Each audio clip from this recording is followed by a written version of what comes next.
Good evening students, welcome to online classes. Class 10th का हम 15th chapter आज study करेंगे विच इज़ आवर एनवायरनमेंट। तो environment आपको पता ही है क्या होता है। एनवायरनमेंट होती है हमारी सराउंडिंग्स जिसमें लिविंग और नॉन लिविंग दोनों चीज़ें प्रेजेंट होती हैं और दोनों क्या करती हैं, एक दूसरे के साथ इंटरेक्ट करती हैं। तो वो क्या बनाती है, हमारा एनवायरनमेंट फॉर्म करती है। फिर एक न्यू टर्म आती है विच इज़ इकोसिस्टम। इकोसिस्टम क्या है? It is the interaction of living organisms with each other and with surroundings. मतलब लिविंग ऑर्गेनिजम्स क्या करते हैं, आपस में भी इंटरेक्ट करते हैं और नॉन लिविंग थिंग्स के साथ भी इंटरेक्ट करते हैं, जो कि क्या करते हैं, एक रिलेशनशिप इस्टेब्लिश करते हैं और उस रिलेशनशिप को की वजह से क्या बनता है, एक सिस्टम बनता है।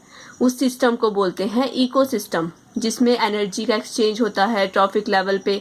ठीक है, बहुत सारी चीज़ों का हम एक्सचेंज करते हैं। अब हम हैं, हमारी सराउंडिंग्स हैं, सराउंडिंग्स में एयर के साथ हम इंटरेक्ट कर रहे हैं, वाटर है उसके साथ इंटरेक्ट कर रहे हैं, हम एक दूसरे ऑर्गेनिजम्स के साथ इंटरेक्ट कर रहे हैं। तो वो क्या बनाते हैं, हम एक इकोसिस्टम फॉर्म करते हैं। तो जैसे इकोसिस्टम की बात करते हैं तो दो तरह का इकोसिस्टम होता है, एक है हमारा नेचुरल इकोसिस्टम, एक है मैनमेड या आर्टिफिशियल इकोसिस्टम। नेचुरल इकोसिस्टम में आ जाते हैं एक्वेटिक और टेरेस्ट्रियल। एक्वेटिक है पानी के अंदर वाला और टेरेस्ट्रियल है जो कि लैंड पर प्रेजेंट है।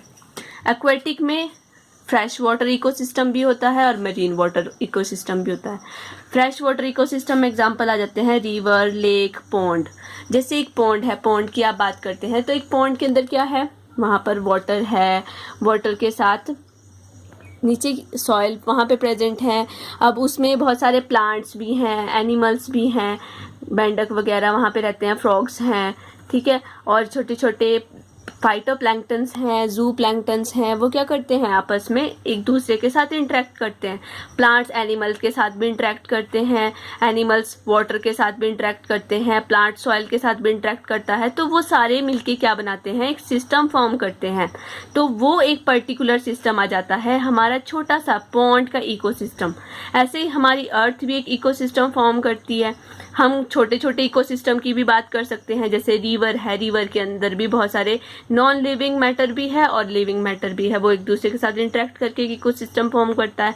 वैसे अगर मरीन इकोसिस्टम की बात करें, मरीन का मतलब होता है खारे पानी वाला, ठीक है। तो जैसे हमारे सी हैं, ओशंस हैं, तो उसके अंदर जितने भी लिविंग और नॉन लिविंग मैटर एक दूसरे के साथ इंटरेक्ट करते हैं, वो क्या करते हैं, एक इकोसिस्टम फॉर्म करते हैं।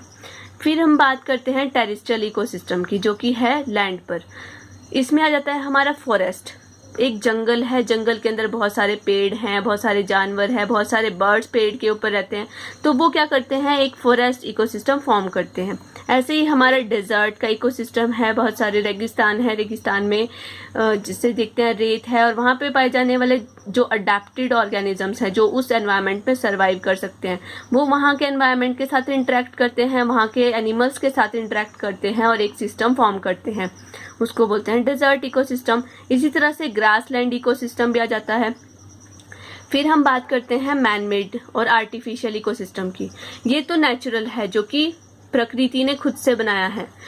मैनमेड में आ जाता है जो कि इंसान ने खुद बनाए हैं, जैसे क्रॉपलैंड है, ठीक है, कोई भी खेती की जाती है, ठीक है, वो वाला बहुत सारी क्रॉप लगा दी, वहाँ पे खाद डाली, मिट्टी डाली, वो सारा सिस्टम कैसा है, मैनमेड इकोसिस्टम है। एक एक्वेरियम है, एक्वेरियम के अंदर पानी है, पेबल्स डाल दिए, बहुत सारे ऑर्गेनिजम्स डाल दिए, फिशेस डाल दी, तो वो सिस्टम भी, वो वहाँ पर भी वही सिस्टम है, वो एक दूसरे के साथ इंटरेक्ट करता है, लेकिन वो नेचर ने नहीं बनाया, उसको ह्यूमन बीइंग ने खुद फॉर्म किया है। तो वो क्या है, एक आर्टिफिशियल इकोसिस्टम है। इसी तरह से गार्डन को प्रिपेयर किया जाता है, वो भी क्या है, एक आर्टिफिशियल इकोसिस्टम है। फिर अगर हम बात करें कंपोनेंट्स की, तो इकोसिस्टम के दो मेन कंपोनेंट्स हैं, ठीक है। एक है हमारे बायोटिक कंपोनेंट्स, दूसरे हैं एबायोटिक कंपोनेंट्स। नेम से ही क्लियर है, बायोटिक मतलब जो लिविंग है, एबायोटिक मतलब जो नॉन लिविंग है। तो लिविंग में क्या क्या आ जाते हैं, हमारी अर्थ पे क्या क्या चीज़ें लिविंग हैं, प्लांट्स हैं, एनिमल्स हैं, बैक्टीरिया हैं, हमारे फंजाई है, ये सारे क्या हैं, लिविंग ऑर्गेनिजम्स हैं, ऐसे प्रोटिस्टा हैं, वो भी लिविंग ऑर्गेनिजम्स में आ जाते हैं। फिर एबायोटिक कंपोनेंट की बात करते हैं तो एबायोटिक क्या क्या चीज़ें हैं, जैसे सॉयल है, वाटर है, हमारा टेम्परेचर है, रेनफॉल है, बहुत सारी चीज़ें जो कि नॉन लिविंग हैं हमारी सराउंडिंग्स में, लेकिन कहीं ना कहीं वो लिविंग ऑर्गेनिजम्स को अफेक्ट करती हैं। तो वो कौन सा कंपोनेंट है, एबायोटिक कंपोनेंट। जो बायोटिक कंपोनेंट्स हैं उसको लेवल्स, उसकी ग्रुपिंग की गई है। तो फर्स्ट लेवल है प्रोड्यूसर्स का। अब जितने भी ग्रीन प्लांट्स हैं, ब्लू ग्रीन एल्गी हैं, कुछ एक बैक्टीरियाज हैं, वो क्या करते हैं, इनऑर्गेनिक रॉ मटेरियल को ऑर्गेनिक सब्सटेंसेस में कन्वर्ट कर देते हैं। जैसे हमने फोटोसिंथेसिस का एग्जांपल पढ़ा था। फोटोसिंथेसिस में क्या होता है, कार्बन डाइऑक्साइड और वाटर सिंपल मॉलिक्यूल्स हैं, उसको सनलाइट की प्रेजेंस में क्या किया जाता है, स्टार्च शुगर में कन्वर्ट किया जाता है, वहाँ पे ग्लूकोज फॉर्म होता है। ठीक है, तो ऐसा काम कौन कर सकता है, सिर्फ प्रोड्यूसर्स ही कर सकते हैं। तो प्रोड्यूसर्स क्या हैं, एक मेन कंपोनेंट है किसी भी इकोसिस्टम का।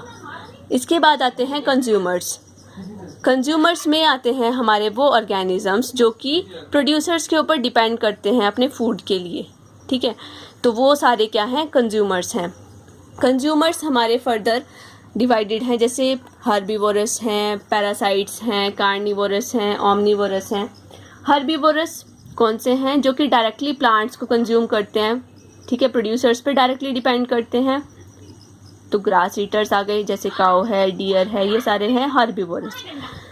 इसी तरह से कंज्यूमर्स हमारे हैं पैरासाइट्स। इसके बाद आते हैं पैरासाइट्स। पैरासाइट्स हैं जो कि लिविंग ऑर्गेनिजम्स के ऊपर डायरेक्टली फीड करते हैं, मतलब उनकी बॉडी पे रहते हैं पैरासाइट की तरह और उनकी बॉडी से अपने फूड को ऑब्टेन करते रहते हैं। तो इसमें एग्जांपल आ जाते हैं लीच, बैड बग और बहुत सारे से प्लांट्स भी हैं जो दूसरे प्लांट्स के ऊपर पैरासाइट की तरह रहते हैं और वहाँ से अपना फूड ऑब्टेन करते हैं। लेकिन वो आ जाएंगे हमारे पास कुछ एक तो हैं, जैसे वो तो कंज्यूमर्स की फॉर्म में ही आएंगे, लेकिन कुछ ऐसे हैं जो कि फोटोसिंथेसिस नहीं कर सकते, तो उनको हम कंज्यूमर्स में कंसीडर करेंगे। फिर है हमारे पास कार्निवोरस। कार्निवोरस क्या है, जो कि हर्बीवोरस के ऊपर फीड करते हैं। जो फ्लैश ईटर्स होते हैं, जैसे लायन है, टाइगर है, ये सारे कार्निवोरस हैं। फिर एक और कैटेगरी आ जाती है ओमनीवोरस की, जो कि प्लांट्स के ऊपर भी फीड करते हैं और फ्लैश के ऊपर भी फीड करते हैं। जैसे मैन है, ह्यूमन बीइंग है, हम लोग वेजिटेरियन भी होते हैं, नॉन वेजिटेरियन भी होते हैं। ऐसे ही क्रो है, तो ये ओमनीवोरस की कैटेगरी में आ जाता है। तो ये सारे क्या हैं, कंज्यूमर्स हैं जो कि कंज्यूम करते हैं प्रोड्यूसर्स से। ठीक है, फिर एक कैटेगरी आती है डिकम्पोजर्स की। इसमें जनरली हमारे बैक्टीरिया आते हैं और फंजाई। ये क्या है, जो ऑर्गेनिजम्स मतलब डेड हैं, वो उनको क्या करेंगे, डिकम्पोज करेंगे और उनके कॉम्प्लेक्स कंपाउंड्स को सिंपल कंपाउंड्स में चेंज कर देते हैं, जिसकी वजह से क्या है, हमारी न्यूट्रिएंट साइकिल चलती रहती है। अब कोई भी प्लांट है, ठीक है, प्लांट के अंदर बहुत सारे न्यूट्रिएंट्स हैं, अगर वो एज इट इज़ रहेगा, डिकम्पोज नहीं होगा, तो बहुत सारे प्लांट्स ऐसे ही बनते रहेंगे, तो हमारी न्यूट्रिएंट साइकिल नहीं चलेगी।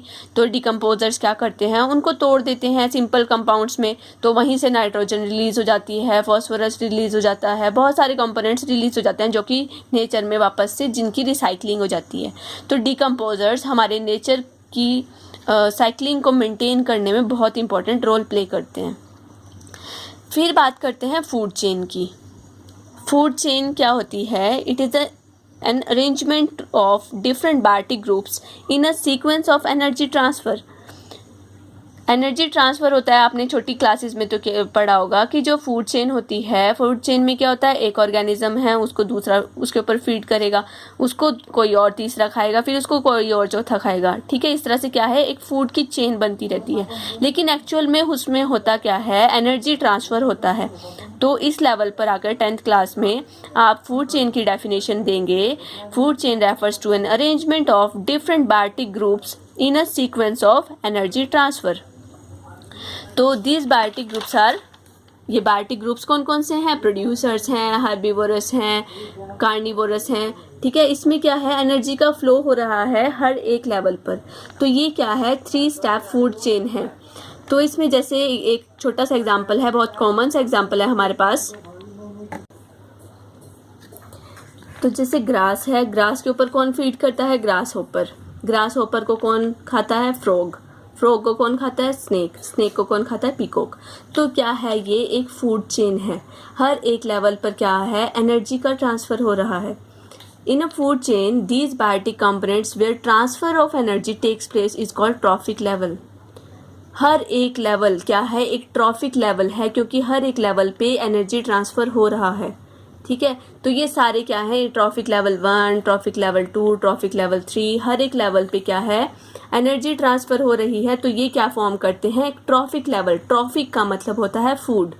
ठीक है, फूड का एक लेवल है जहाँ पर क्या है, एनर्जी ट्रांसफर हो रही है। फिर कंसेप्ट आता है एनर्जी फ्लो का।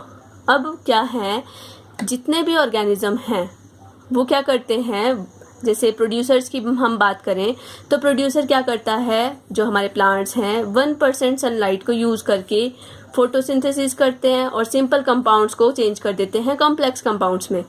अब उन प्रोड्यूसर्स को कौन कंज्यूम कर रहा है, कोई एक हर्बीवोरस है, ठीक है, वो उसको कंज्यूम कर रहा है। तो उस लेवल से, उस प्रोड्यूसर से उस कंज्यूमर तक जब एनर्जी ट्रांसफ़र होगी तो उस एनर्जी में 90% जो एनर्जी होगी वो उसकी खुद की एक्टिविटीज़ में खर्च हो जाएगी।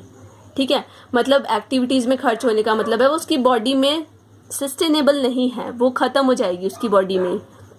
सिर्फ 10% है जो उसकी बॉडी में इस तरह से रहेगी कि वो जो नेक्स्ट लेवल है, अगले लेवल पर जा सके।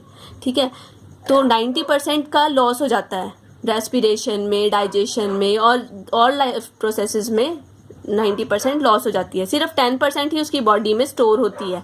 अब उस 10% को अगर नेक्स्ट लेवल वाला जो ऑर्गेनिज्म है वो उसको कंज्यूम करेगा तो वहाँ पर जो एनर्जी है वो सिर्फ 10% ही ट्रांसफ़र होगी। ठीक है, तो इस कंसेप्ट को बोलते हैं 10% लॉ ऑफ एनर्जी। हर एक लेवल पर सिर्फ 10% एनर्जी ही ट्रांसफ़र होती है। यहाँ ये क्या है, एक एनर्जी पिरामिड है। ये ग्राफिकल रिप्रेजेंटेशन होती है ट्रॉफिक लेवल की। सबसे नीचे हम हमेशा प्रोड्यूसर्स को रखते हैं। ठीक है, प्रोड्यूसर्स हैं, फिर प्राइमरी कंज्यूमर्स हैं, फिर सेकेंडरी कंज्यूमर्स हैं, फिर टर्शरी कंज्यूमर्स हैं। यहाँ पर क्या है, एनर्जी फ्लो हो रहा है। अब आपको 10% लॉ और अच्छे से समझ आ जाएगा। मतलब क्या हुआ, प्रोड्यूसर्स ने 10,000 किलो जूल एनर्जी प्रोड्यूस की। ठीक है, उसमें से सिर्फ 1000 ही आगे ट्रांसफ़र होगी, बाकी बची हुई का लॉस हो जाता है। यहाँ पर प्राइमरी कंज्यूमर्स के पास इससे कितनी एनर्जी आई, 1000 किलो जूल। अब यहाँ से नेक्स्ट लेवल पर कितने जाएगी, 100 किलो जूल। ठीक है, इसने इसको कंज्यूम किया, इसने भी 90% इसका लॉस हो गया, सिर्फ 10% ही आगे ट्रांसमिट होती है। फिर यहाँ से इसकी 90% का लॉस हो गया, सिर्फ आगे कितनी गई, 10 किलो जूल। तो हर एक लेवल पर सिर्फ 10% एनर्जी ही ट्रांसफ़र होती है। इसलिए अगर हम प्लांट्स को डायरेक्टली फीड करते हैं तो प्लांट से हमें डायरेक्ट एनर्जी मिलती है, मतलब 10% मिलेगी।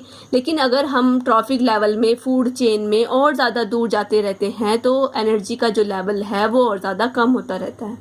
ठीक है, तो इसलिए बोलते हैं कि जो वेजिटेरियन डाइट होती है वो ज़्यादा बेनिफिशियल होती है। लेकिन थोड़ा इसका क्रिटिसिज्म भी चलते रहते हैं।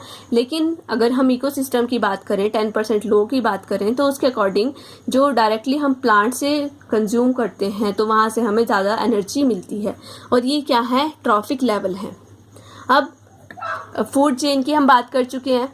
अब ऐसा तो है नहीं कि ग्रास को सिर्फ ग्रास हॉपर ही खाएगा, ग्रास को रैबिट भी खा सकता है, काऊ भी खा सकती है। तो एक इंडिविजुअल या एक ट्रॉफिक लेवल को दूसरा भी कंज्यूम कर सकता है। तो इस तरह से हमारी बहुत सारी फूड चेन्स कनेक्टेड होती हैं। वो क्या बनाती हैं, एक वेब फॉर्म करती हैं जिसको बोलते हैं फूड वेब। अब ऐसा क्यों है, अगर लिमिटेड होगा कि ग्रास को सिर्फ ग्रास हॉपर ही खा सकता है, ग्रास हॉपर को सिर्फ लिजर्ड ही खा सकती है, अगर ग्रास हॉपर ख़त्म हो गए तो लिजर्ड भी ख़त्म हो जाएगी, लिजर्ड ख़त्म हो गई तो आगे हॉक भी ख़त्म हो जाएगा, ईगल भी ख़त्म हो जाएगी। तो इसलिए नेचर को मेंटेन करने के लिए क्या किया गया कि एक इंडिविजुअल सिर्फ एक ही सोर्स के ऊपर डिपेंडेंट ना रहे, वो और सोर्सेज को भी यूज़ कर सकता है एज ए फूड। तो इस तरह से क्या है, बहुत सारे इंडिविजुअल्स आपस में कनेक्टेड होते हैं जो कि क्या फॉर्म करते हैं, एक फूड वेब फॉर्म करते हैं। तो इस तरह से जो इंडिविजुअल्स हैं अपने फूड को ऑब्टेन करते हैं। तो आज के लेक्चर में हम इतना ही करेंगे। इसके बाद अब एक टर्म आती है बायोमैग्निफिकेशन, उसको हम नेक्स्ट लेक्चर में कंटिन्यू करेंगे। Thank you class.